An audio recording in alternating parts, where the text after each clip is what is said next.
Well, today our program is going to concentrate on the Vietnam War and the soldiers that fought there, because it is a very, very special presentation of the Vietnam Memorial Project that was done through the English 3 advanced placement classes at Westlake High School for almost 20 years. As a school board member, I often get random people at the grocery store in a parking lot telling me something. And many times it's a complaint, but the most positive thing I heard consistently for decades was feedback on this program and how impactful this program was for their student, or the student actually was telling you that, and how it really changed their life in some meaningful ways. And with permission from Alex and James, whose son was in the program about 7 years ago now, 6 years ago. So it would have been spring of 2016 and spring of 2020 when they get there. Okay. She shared with me an experience that her younger son had when the family went to Washington, D.C. on a trip just a year ago. She says, last March, we went up to Washington, D.C. to see Jordan perform with the Purdue, where he was in college, wind ensemble at the Kennedy Center. But what he really wanted to visit was the Vietnam Memorial while we were there. He knew which panel and line his veteran was listed on, so it was an easy yet emotional task to find the name. It was a very reverent moment for him and for us, and it brought tears to our eyes.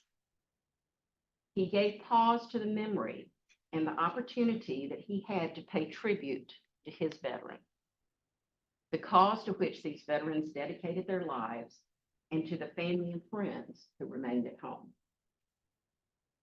Jordan had kept in contact with a woman who grew up with his veteran and who gave him helpful information that he used in his project.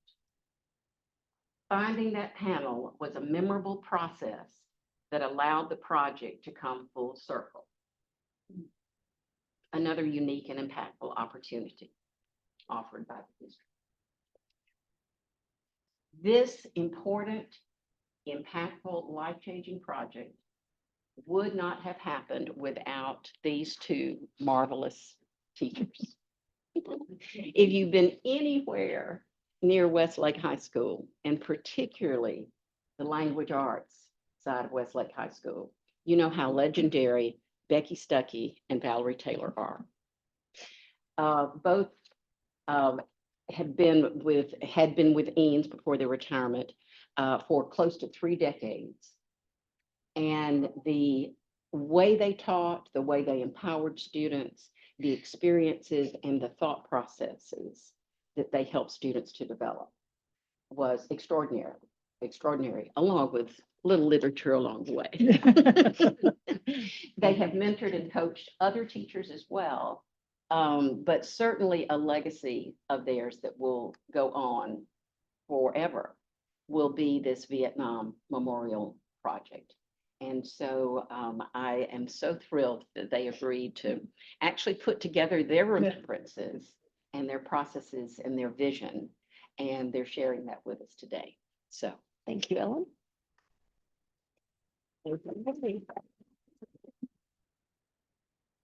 So You have to switch that on. turn it on, that will help. I'm going to be doing double duty here of turning to flip the slide. So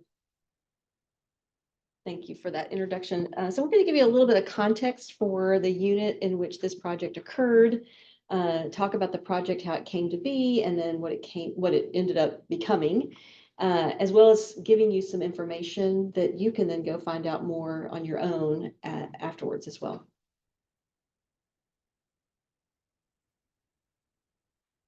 The project really started or grew out of our study of this book, The Things They Carried by Tim O'Brien. Sometimes our war unit went on quite a while.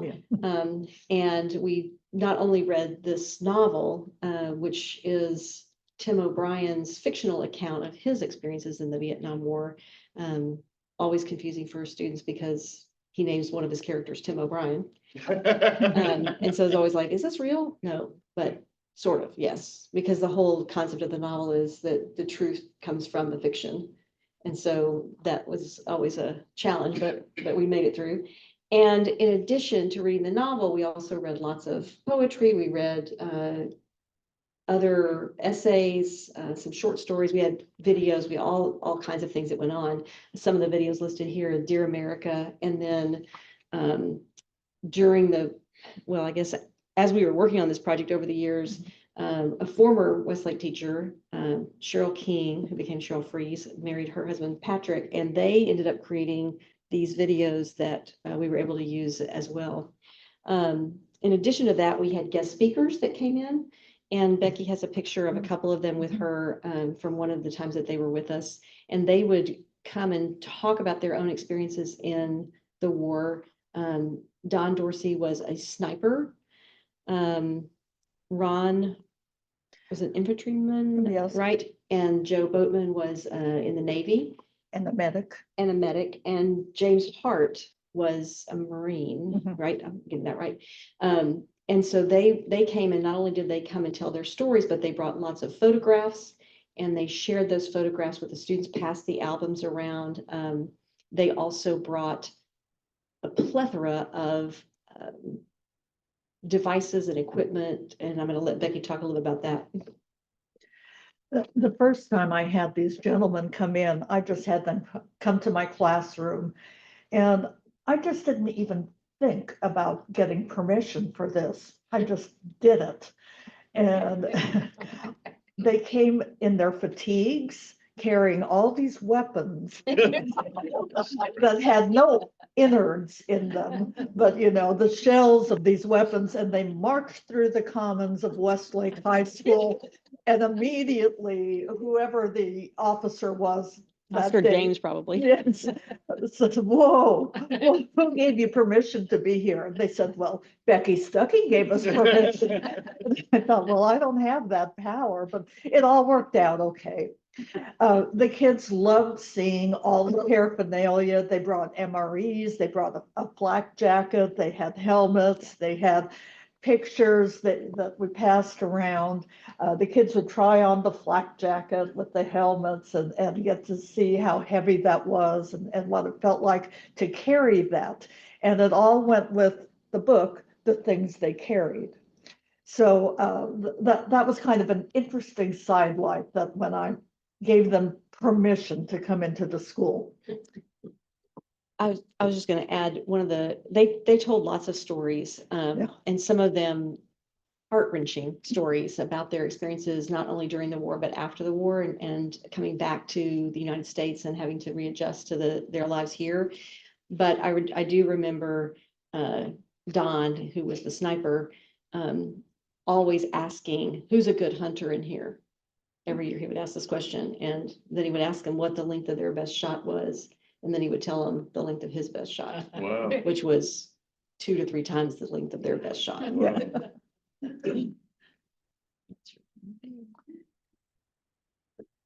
So this project began in the late 1900s. Yes, well, that is true, but Late 1990s. it is also the late 1900s. Well, that's true, that's true. And I can't remember the exact year that it started because it went through several iterations. When we first started the book for a project, what we had the students do was write a letter home in the voice of a Vietnam soldier. And that started not to feel quite right, a little bit presumptuous. And so then we went to posters, and we had poster boards. They would be given the name of a soldier, and I'll explain a little bit later how we got the names, but they'd be given the name of a soldier, and then they created a poster about the soldier. Well, then we had all these posters that we didn't quite know what to do with because they were big and we couldn't put them up, and it didn't feel right to throw them away. So it finally evolved into an online presentation. And we got the tech people at Westlake to help us. thank goodness. Mhm. And we created our own virtual Vietnam memorial that is now linked with virtualwall.org, which is the official memorial of the Vietnam War. These are some of the other teachers. It wasn't just Valerie and I who did this. These are some of the other teachers who did it as well. And some of them are still there. One of them, I was gonna say, I think one of them. only one. Only one of is- them is still there. Yeah, one of them is still there. They're no longer doing the project. I retired in 2020 21. and Valerie retired in 2021. And after we retired, they made the project optional. They gave them an option in the spring of several things that they could do. And some kids chose it, some did not. And so after a year or two of that, I think they've dropped it completely Yeah. now. But our tribute still remains.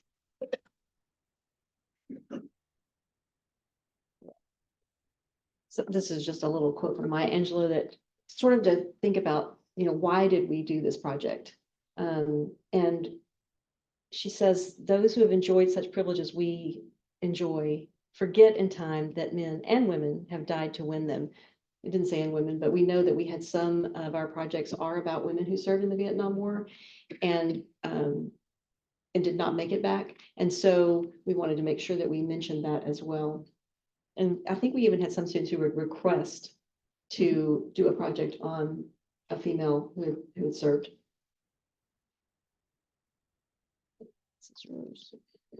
There are, Valerie mentioned females. There are 8 nurses whose names are on the wall in Washington, D.C.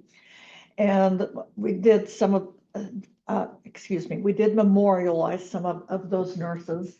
But this is the site that we use to get the names. It's called virtualwall.org.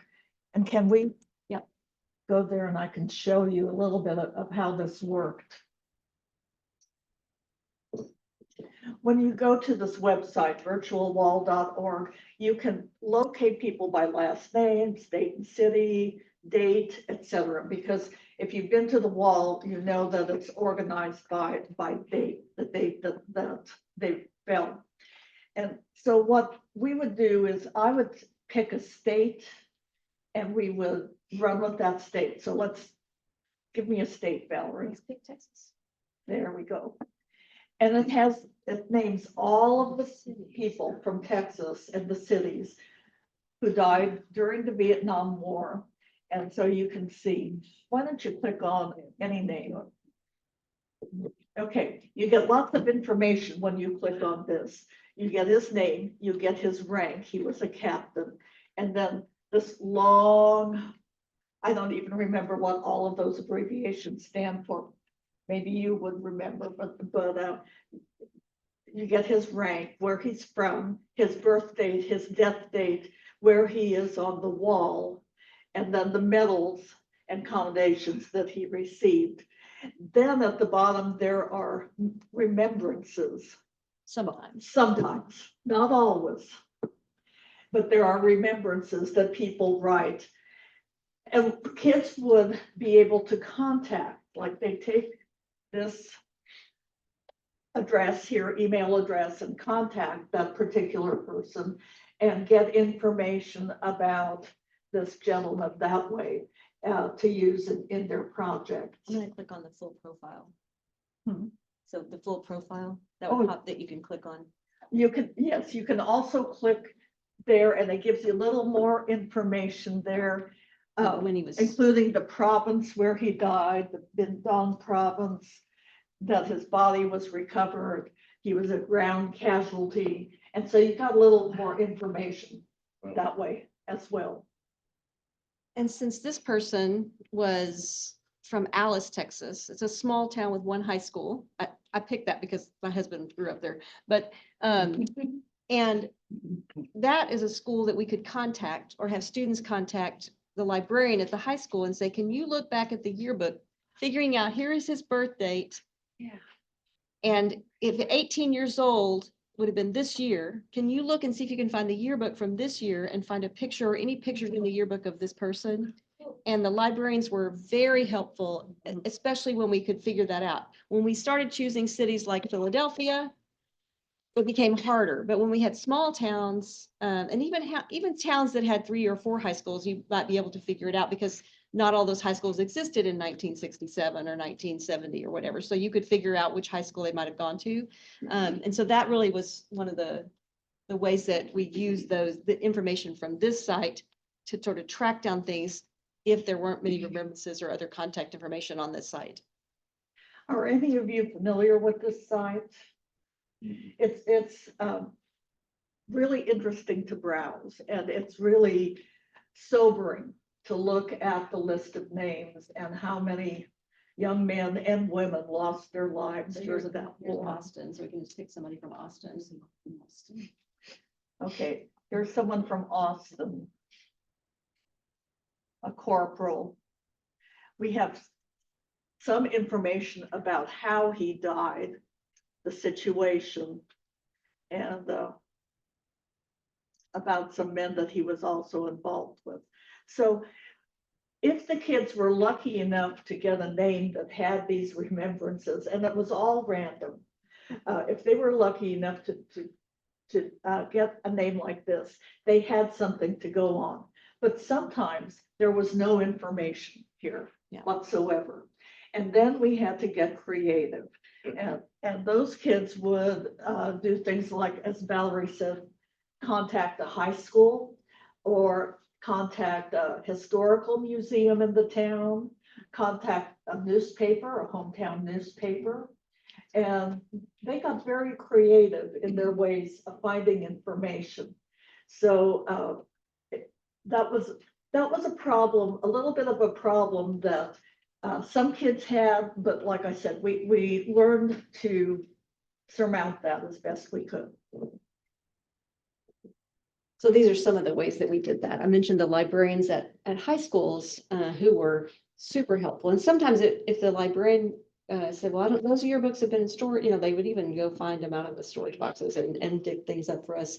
They did visit another site called Find a Grave, which they were able to then sometimes find pictures of the gravestone and use that in their presentations.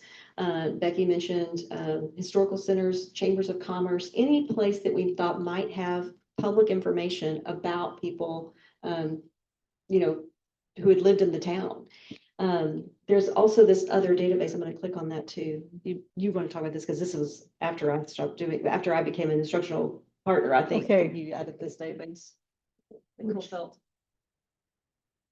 The Kohlfeldt database we found late in the project. We kept finding different ways to contact people. And this is one that has lots of different information about different groups, about the people. And they can do a search, right?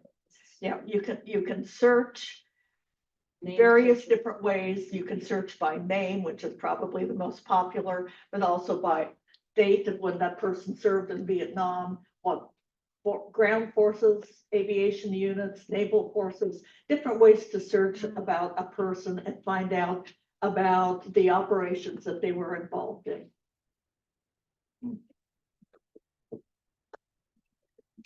Becky, technology available to students and you as teachers changed dramatically. Yeah, in we're going to 2000. talk about that. Okay. Yeah. I'll talk about the libraries. So we also relied a lot on our librarian, Carolyn Foote, for many years, who helped us with finding other ways to get information. And that included things like when we looked at that full profile and we found that this is the province where this person died, well, then what can we find out about what was happening on that day in that province with the military? And then if we weren't able to, or the students weren't able to find information that was very personal, then they could find out information about what was happening with that unit sometimes, with the unit in that area, or just what was happening in the war at that time in that space, and be able to tell part of the story that way. In addition, there were some people, and Shauna will attest to this, that were able to rely on family members who had either served in the Vietnam War and then remembered their friends who had fallen there. And my sons were two of those people as well, who contacted their great uncle and had him give them names. And then they were able to interview him about what he remembered about them. And then he was able to also put them in contact with other people. So sometimes we had those kinds of connections where people were choosing names on their own in addition to the ones that they received randomly if they did not have that kind of personal connection. The yearbooks were very helpful. Families were very helpful when we were able to get in touch with them. And students received lots of information and also lots of physical things, posters, family photos that please mail these back, but I'm going to send them to you to have and take pictures of for your project. And then when things became more digital, as Ellen was talking about, they would just email the photos, right? But sometimes they would, in the beginning, they would just mail boxes of photos, or here's the cap that he wore with all the medals on it. Just send it back when you're finished. I mean, all kinds of things that came. Well, you talked about this a little bit, but you want to talk some more about the technology, or go ahead. So as Becky said, it started with the letters and then it moved to the trifold boards. Again, what do we do with these at the end of the year? And students, I'm not taking that home, and where are we going to put them? And so they just sort of disappeared. And then when it became a digital project, it was much easier for us to figure out a way to hold on to them. However, I will say that when we started planning this presentation, we went to the Eanes website, the Westlake website, and under programs, it says Vietnam Virtual Wall, click error. And so we were like, whoa. So we contacted Fred Benitez in the central office, and he helped us get it back up and running, although it's now on an internal server most of the time. It's not on an external server anymore because the number of projects, it was too many for it to be public. And so it's public this week. So you should look at it this week. But we had a lot of help from lots of places. The students, as you'll see in a few minutes when we show you a project, added music at this point, right? Because now we had this digital version. And when we first started doing that, Carolyn was very particular about the copyright laws and how much we could use of the music and all those kinds of things. And so we had students contacting the publishers of the music, Sony, a lot of times, and asking, can I use this music for this reason? Finally, I think they got tired of us and they just gave us a blanket permission. Sony Gave us blanket permission to use any song we wanted to, because I think they just were like, we can't do this every year. And then we also had students who created their own music or performed music that was already written. But we did have students who composed their own music on piano, violin, harp, I mean, all kinds of things. And then performed that, and that's what they played as the background of their presentation. Of course, the videos, and then lots of help from educational technology. We mentioned two of them up here, Joel Atkinson and Lisa Johnson. There were a couple more in the years that happened. We were struggling to remember all the names, but because we had some just for like a year or two, and then, but Joel was there at the beginning, I think, and then Lisa was there for a large part of the time. And they were the ones who really helped the students learn how to move from, I'm going to create, at the beginning, do you remember this? I'm going to create this set of slides, and then I'm going to turn these slides into a video. And then when we got iPads, now I'm going to use iMovie to do it. But I'm still creating it first in slides, and then I'm going to turn it. Yours might have been that way, right? I mean, it might have been slides and then video. And so it was a very cumbersome process until now. I think at the end, it was so much easier because they were straight into the video. You didn't have to go create your slide deck, get your slide deck checked, then move your slides into video. Yeah. We thought we'd show you one of the projects, and before we got the wall put back up on the internal server, we found some online that you could find on YouTube or various places. And so this is one that was done by Katie Kearney in 2019, I believe. She was in Rachel Leader's class. Rachel's no longer teaching. She's now going to law school. And we'll show you her project, and you can kind of see how hers evolved.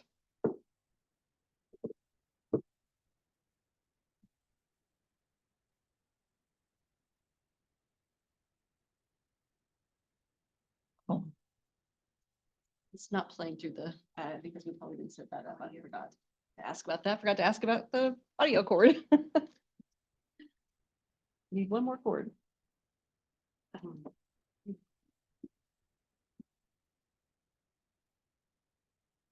Pause for technology.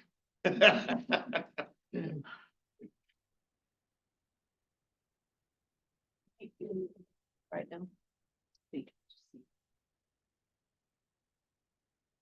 That's still coming on my computer. Oh, I need to change something. I don't know if you might need to change it setting. Yeah, here.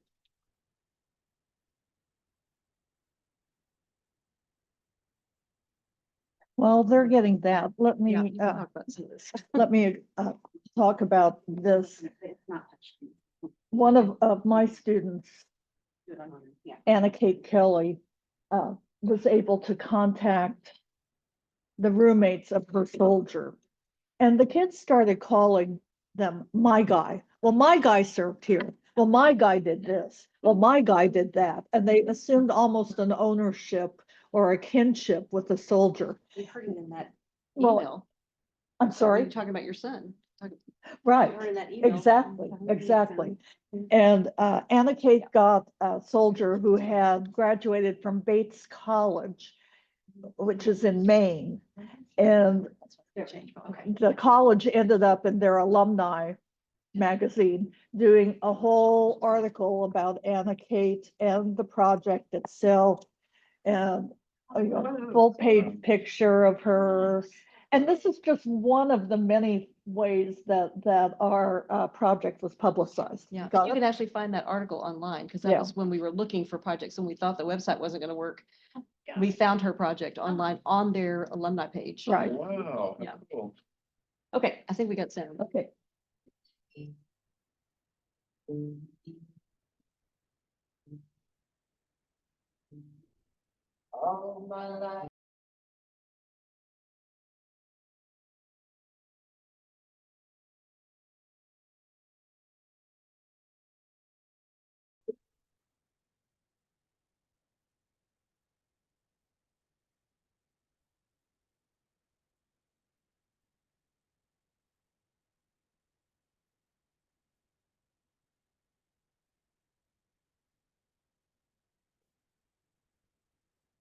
You'll notice there was a pretty lengthy bibliography at the end. Yeah. This was a research project, and it was a way to bring research alive for the students and make it a little more palatable than just getting a topic and writing about it.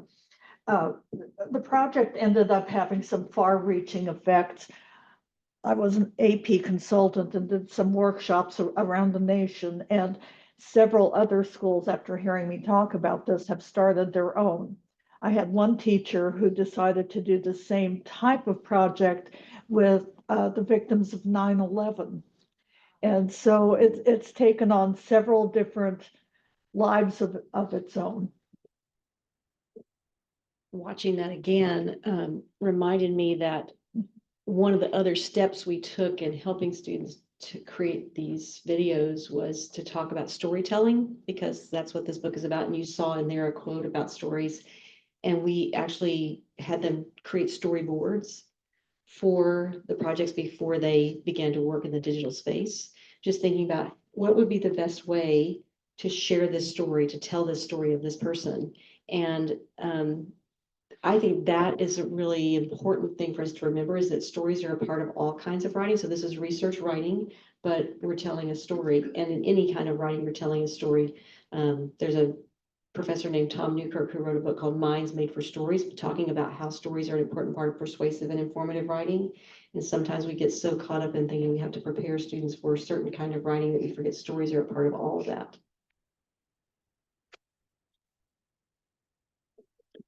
The other thing I'd forgotten when I watched this again and looked at several others is how draining it was to grade these. I would have 150 students, 150 projects, and you know, I would have to go through each one, and we were very particular about no misspellings, no punctuation errors. I mean, we wanted these things to be right. And we So watched them all in class too, Yeah. but it was watching them twice, basically. yeah, so I've forgotten how depressing it was, but also how wonderful I felt that the kids were getting something out of this. So Becky mentioned earlier about the sort of recognition that the project has received in different places. We also wanted to say a little bit more about just the connection that students made with these families, sending them things, letters, emails, memorabilia, and the way that we heard earlier, students going to either physically going, right, to do a rubbing or getting the virtual rubbings, but when they have had the opportunity to visit DC, a lot of them thinking, I want to go see this name on the wall. You want to say anything more about those other articles or? We did get some recognition, not just from the Bates Alumni Magazine, but from the Statesman, from Fox News. We have presented this, as I said, it's at many conferences, one at a national conference. And so it has made its way around the nation in one way or another. And hopefully we have inspired some people to take on something similar.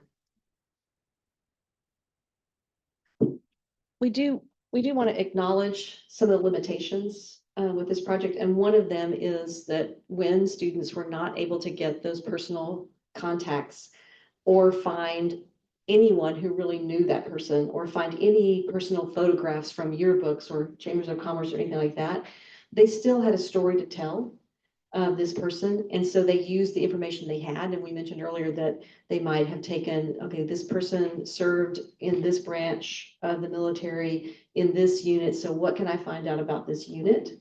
And what the military was doing? What can I find out about this date that this person was in service? Because sometimes they were there only 4 days. And what was going on those 4 days during the war, sometimes they were there for years.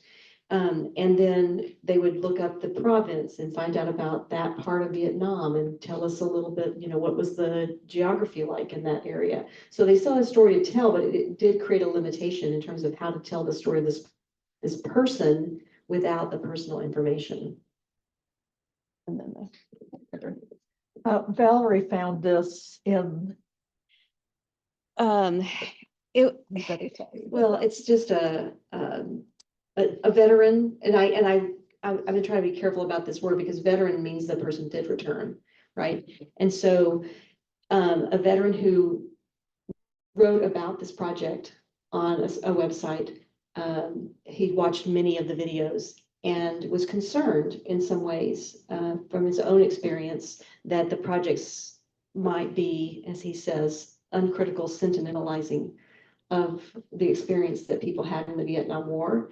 And we want to honor that, it is difficult to try to tell these stories, and for teenagers who, especially as the years go by, right, and there are fewer and fewer personal contacts that people can find, for them to tell the story. So we included this quote from this combat veteran and infantry medic who served in 1970 in the Vietnam War. And we wanted to acknowledge that there are some veterans who felt that the projects are not capable of capturing the experience that they had in the war, or that the students might not have been looking carefully enough at the problems that existed around what was going on at that time and in that space.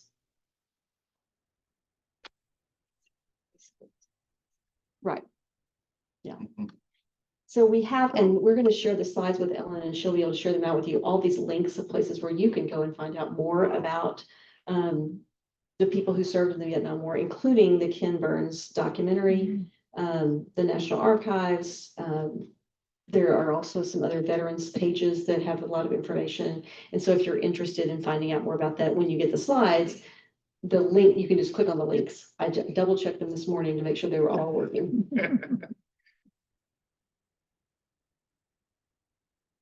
That's it. So, thank you.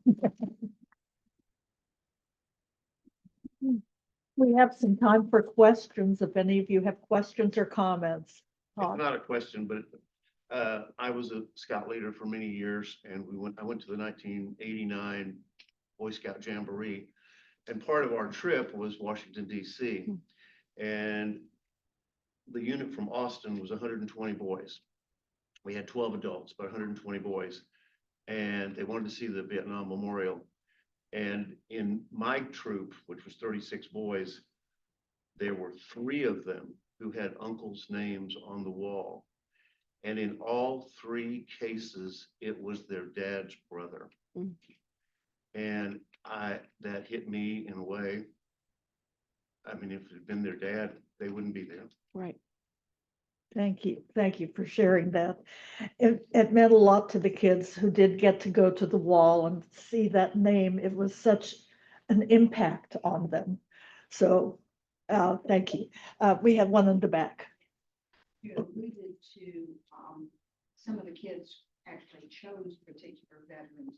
Was it just a random assignment otherwise, or all names out of a hat, or how did the kids, were they ever allowed to switch veterans if they were really having trouble? Well, so it was random in the sense that if they did not have a relative or a family friend or somebody that they knew they wanted to be in contact with. So I think, Shauna, you said your grandfather had served, and so you were able to get a name from him of somebody he had served with who had passed during the war.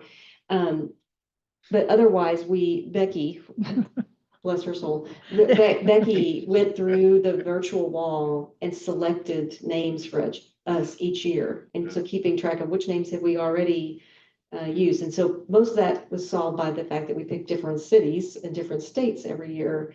And I remember one year we had Brazos Wood, Texas, as one of our locations. And finally, I think that the person at the Chamber of Commerce there was like, let me just send you a bunch of information, kind of like Sony. But that was how the names were assigned. The question about switching names, we got several times over the years because students would say, I'm having so much trouble finding anything. Can I just switch names? And our response to that, I think you'll agree, right, was always, every person deserves to be honored, even if you're having difficulty finding information. Well, it's not fair because that person got all this information easily and I have to dig more. Well, that's how it goes sometimes, right? But then we would do a lot to help them try to figure out what are the avenues that you can go to get information that you can try to tell the best story you can tell with the information you have. A couple of times I remember after the presentation was created and posted, someone contacted us. Do you remember this? I do. Contacted us and said, I actually knew him. And then the question was, would the student go back and revise the project? And there were a couple of kids who did. Some were resistant, but yeah, but they, because it's a lot of work to like take it out of video form. Well, at the beginning, I will say it was a lot of work to take it out of video form and put it back into video form. But we did have some students who did that because they were, once the memorial was created, the relative or the friend or the person who had served with them would find it and then say, oh, I didn't know you were doing this project, but now I can provide you with this information. Oh, yeah. Oh, a comment and then a question, You hear? if I can say it without crying. I was so moved. Thank you. What a treasure. Imagine watching 150 of these. Yeah. Now, they were not all that emotional, Yeah, you It know. was just so personal and thorough. Yeah. Way longer than I thought it would be. Mhm. It was just so moving. Yeah. And it's a testament to your teaching that you can encourage that kind of creativity and determination to create something that's worthy of being connected to the site. Yeah. My question is, I was curious about whether or not the students did sort of a self-reflection piece afterward, and maybe if you could share some of the comments related to that. That's the thing. Well, I know in my class at least, and I think, and with this project in particular, but I always had students write what I called an author's note at the end of every major writing assignment. And they did that with this project as well, because this is a writing assignment. It's just in digital form. And the idea of you know, what are you proud of? What are the things you wish you could still work on if you had more time? What have you learned about yourself as a writer? What have you learned about writing? What have you learned, you know, as a person doing this project? And so, yes, they did reflect on it, and that was part of their grade, was not just the project itself, but how they reflected on their experience and reflecting on the process as well, right? The idea of what was difficult about this, what did you find rewarding? All those things that go through from the beginning of, here's my name, how do I get started? And we didn't provide you with this, but we had lots of handouts. Step 1, page of instructions. Step 2, Lisa Johnson finally said to us, you need to redesign these so that they're visually more appealing. And we were, okay. So she did that for us because she actually wrote a book called, you know, a book about like how to do design on the page. And so she actually redesigned our handouts for us sometime like 2012, 2015, somewhere in there. So that there were little icons next to things, you know, showing this is what you're doing here, but icons representing the things that they were doing. So they had lots of step-by-step processes, start here, move to this next step, move to this next step until, you know, you've got all this information. Now, how do you tell the story? And that's when the storyboarding started. And then, like I said, initially the storyboarding, moving from that to PowerPoint and from PowerPoint to video. And then eventually they were able to go straight to iMovie from the storyboards. So just to follow up on, did you notice any trends in a sense of the ahas from the Ahas. reflections from the students? Well, I will say that the project ahas that the kids got. Yeah. Oh, okay. Yeah, okay. The project helped some students get very large scholarships. Oh, wow. Yes, and you know, so there was that type of aha, but they really did not know much about the Vietnam War to begin with. And so starting with the book, and then we had all done a lot of research. I was in high school when the Vietnam War was going on, and I can remember too sitting and watching the evening news, and there would be this little caption about how many were killed, how many were wounded, you know, and so we had to make all that real for the kids. And once we did that, I think they started to see the impact that the war had on the United States and the world. And it became much more real to them. I think that I would add to that they started to see research differently. Mhm. That research did not mean just going to the library and, you know, I'm going to date myself here and looking up stuff in books. But, you know, eventually like just looking up stuff now it would be like just Googling it, right? That research has to do with talking with people, with coming up with good interview questions, with reaching out, with asking the questions that will get you the information that you are looking for. And so I think it changed some of the ways that they thought about research as well. One more aha moment very quickly. I had a student who called the high school and wanted to talk to someone at the high school. Yeah. And she kept getting this weird noise. And she came up to me and she said, Miss Stuckey, what is this? I said, oh, it's a busy signal. She had never heard a busy signal before. So, you know, we had to kind of weather those things as well. Okay, I saw another hand, yes. What I'm getting from everything that you did is that this is just a wonderful way for students to learn empathy for other people and to step outside of themselves and look at other people from another time period. And I feel like today, with social media and everything, it's even more difficult because so much of young kids, their lives are now on my life and, you know, or how I need to copy someone else that I see, you know, who's exactly like me.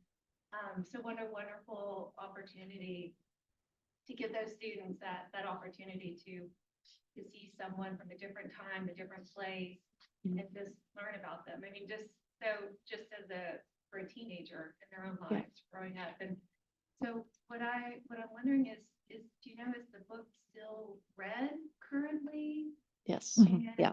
And then is there a replacement project You know, because my daughter's about to be a junior next year, and so I would love for her to have this opportunity. So has there been any type of replacement project or appetite to bring the project back? I don't know exactly what their project is. Do you? I know that when when it became a choice, there were just different research projects that they could do, and that was one of them. And I think that some of the limitations we talked about earlier of students having difficulty finding things, some of the younger teachers were thinking, well, this is just too hard, Yeah. part of it. And then also that they were finding that it was getting harder and harder to find people who knew the people Yeah. as the years went on. Yeah.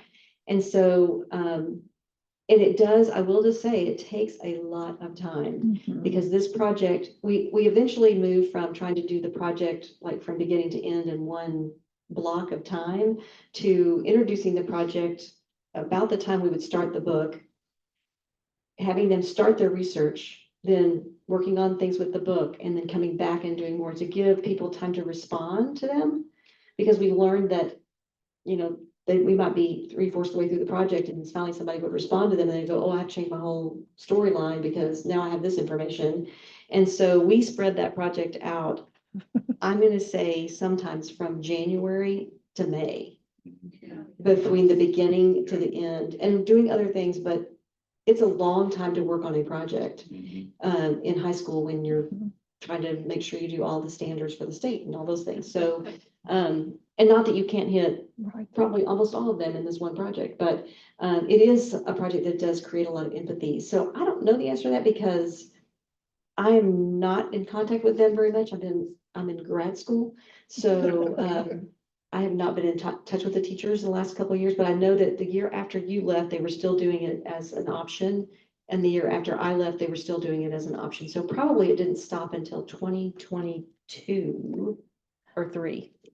I almost think the year, I retired in 2020, and the next year I volunteered to find all the names for them. So I think they did the project Full that year, and then Full- the following full. years, okay, the following years when it went. okay. 2021, and then it became an option. Yeah, so it's probably only not been happening at all for 1 or 2 years.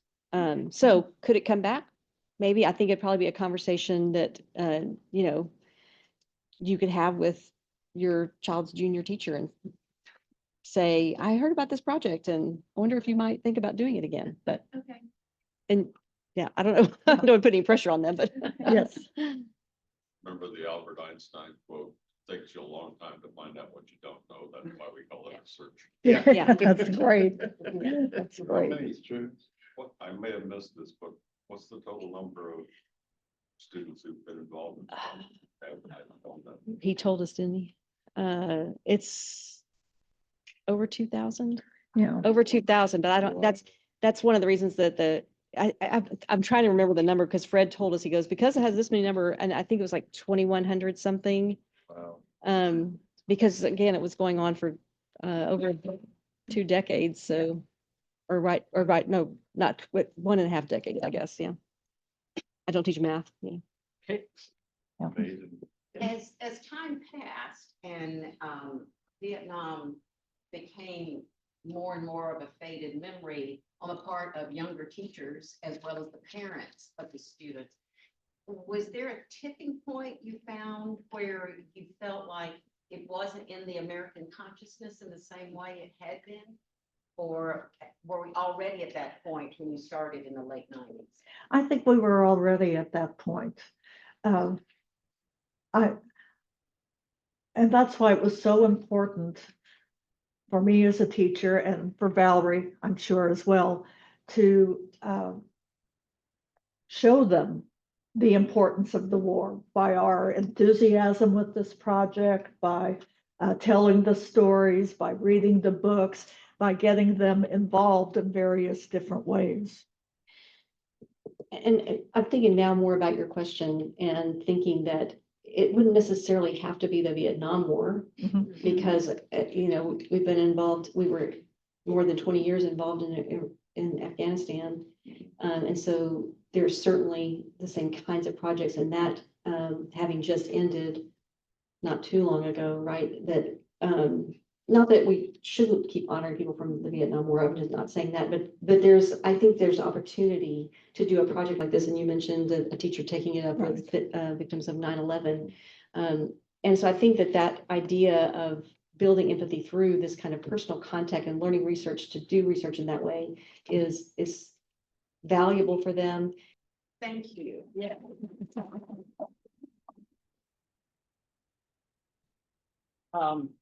I should probably not try to say anything. Because this was just really profound.